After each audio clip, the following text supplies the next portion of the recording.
guys, welcome back to the garage, or the workshop if you will. Today we're going to be making a stand for my wee little baby anvil.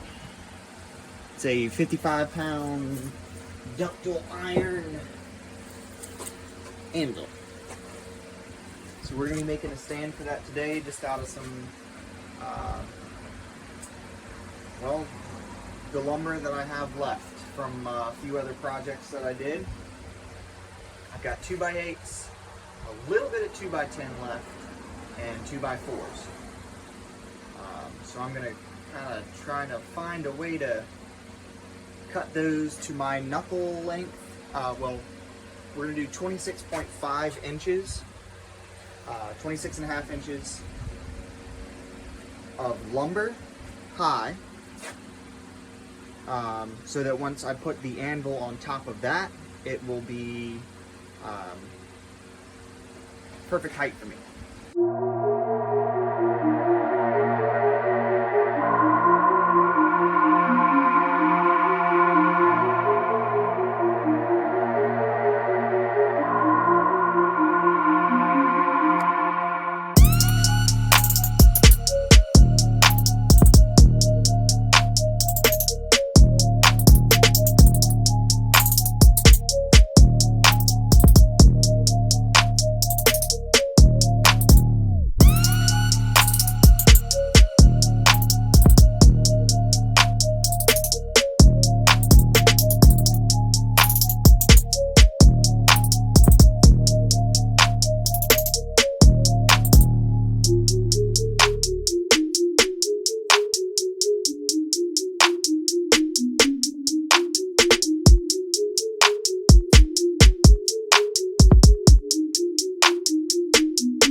drink. I need a drink.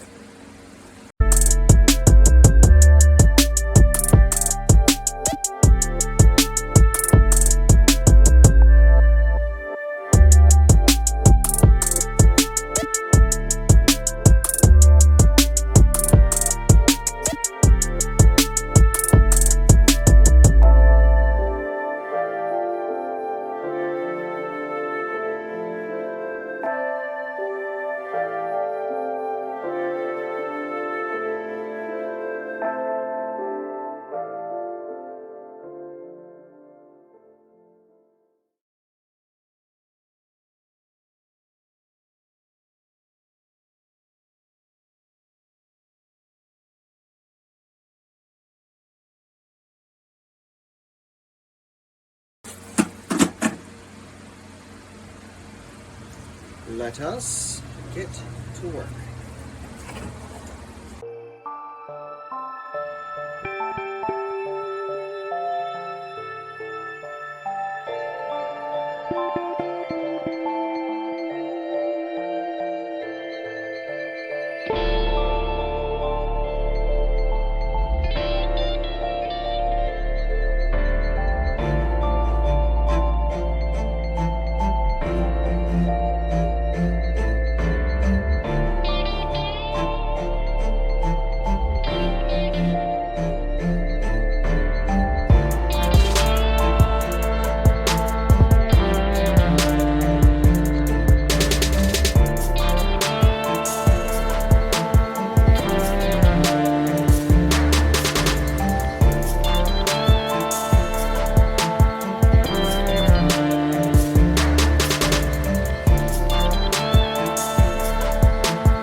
So there she is. Now what I've got to do is somehow find a way to mount. What I've heard about these ductile iron ductile iron, we'll just go with ductile iron, anvils, is that if you bolt them down here, like say I went and got toggle bolts, lag bolts. If I went and got lag bolts and bolted down here and here and here, if this surface isn't perfectly flat, you run the risk of snapping the anvil off. So what I've heard is to just get some metal, come on dude, bar stock. Some bar stock and you know, make your width this width, and then weld another piece that goes down and out and screw it in here. So I think that's what we're gonna do.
All right.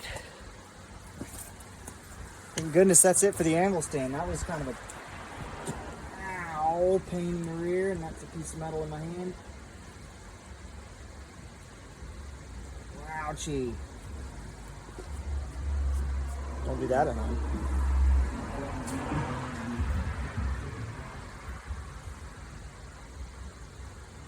So yeah, it's got some pretty decent tension on it. I can pick the whole stand up with it. So that's good enough for me. So now I'll show you why I left these here. There's my hammer.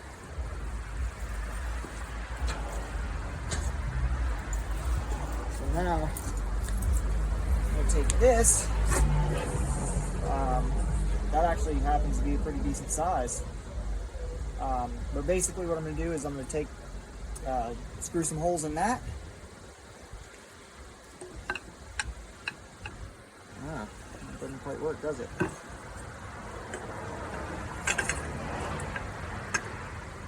Okay, so I'll have to think of something else. I might have to bend it outwards, bend it out this way a little bit, and just do from there to there, do little hoops on it. Just as a hammer holder.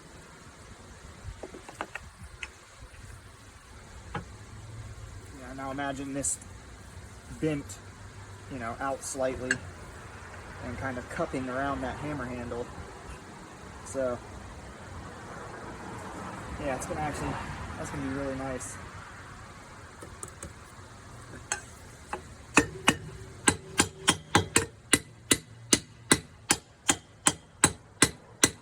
It's not bad at all. All right. So there's that. Done and doner.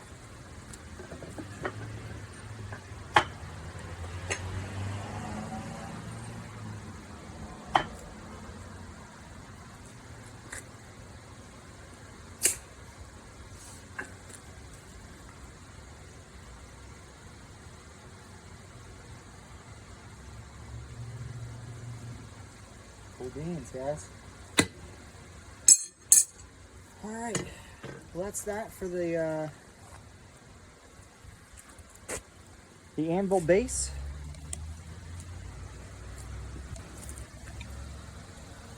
Got strapped on both sides, just with some simple, these are actually Hardy backer screws.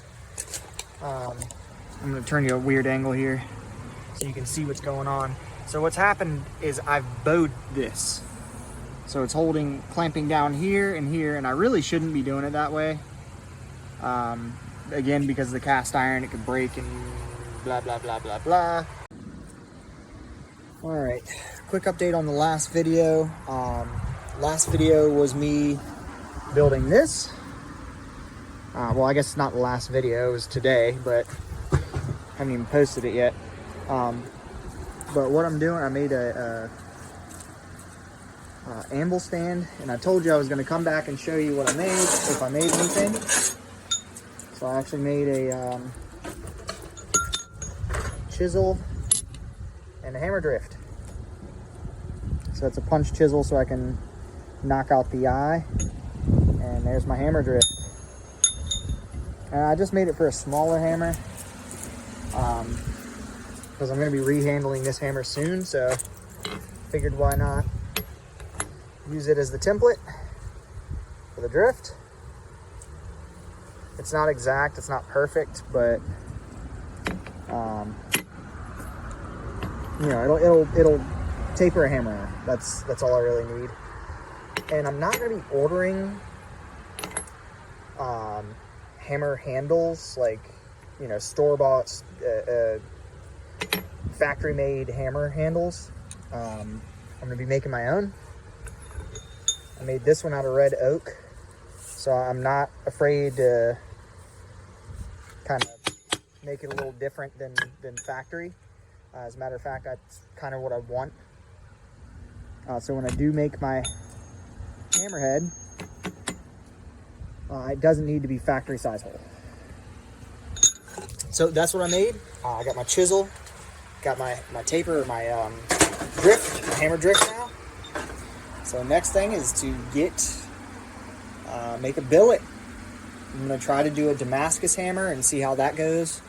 And then I've got to figure out how to, do the heat, how I'm going to do heat treating with my particular setup here, which is cluttered and messed up. But that's it, guys. So we'll see you next time.